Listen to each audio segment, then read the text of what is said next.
بیمارستان فوق تخصصی البرز بیمارستانیه که اعمال جراحی مهمی توش انجام میشه.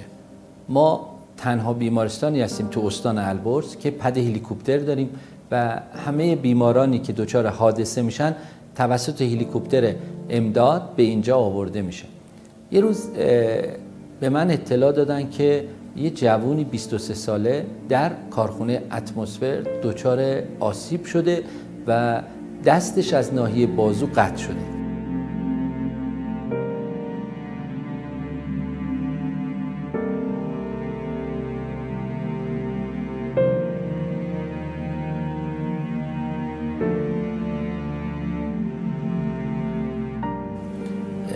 به ما زنگ زدن که دارن اینو میارن. ما در اورژانس این بیمار رو ویزیت کردیم.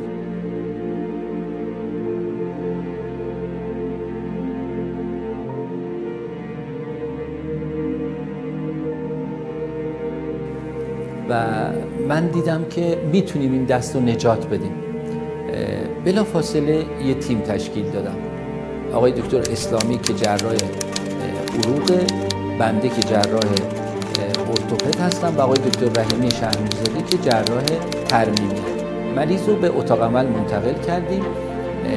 یک عمل جراحی 8 ساعته روی بیمار انجام دادیم.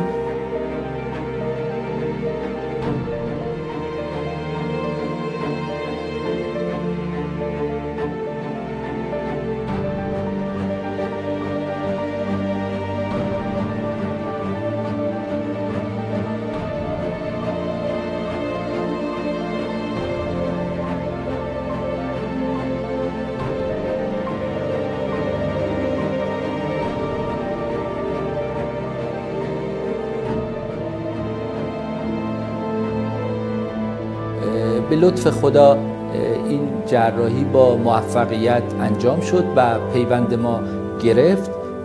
بیمار یه چند روزی در بیمارستان بستری بود، بعد ترخیص شد، چند ماهی تحت مداوای فیزیوتراپی و توانبخشی قرار گرفت.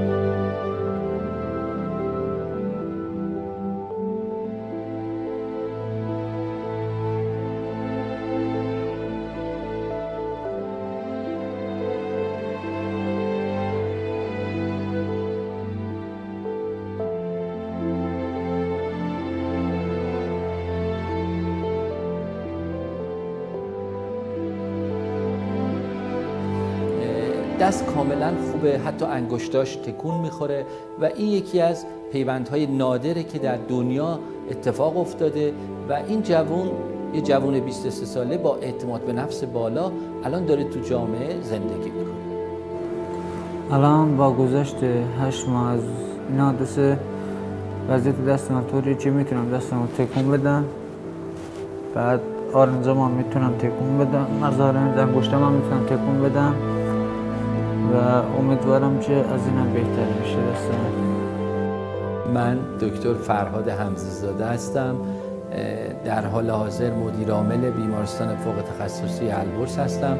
علاوه بر اینکه کارهای اجرایی میکنم، جراحی هم انجام میدم. بیشتر در زمینه تعویض مفصل زانو و لگن کار میکنم.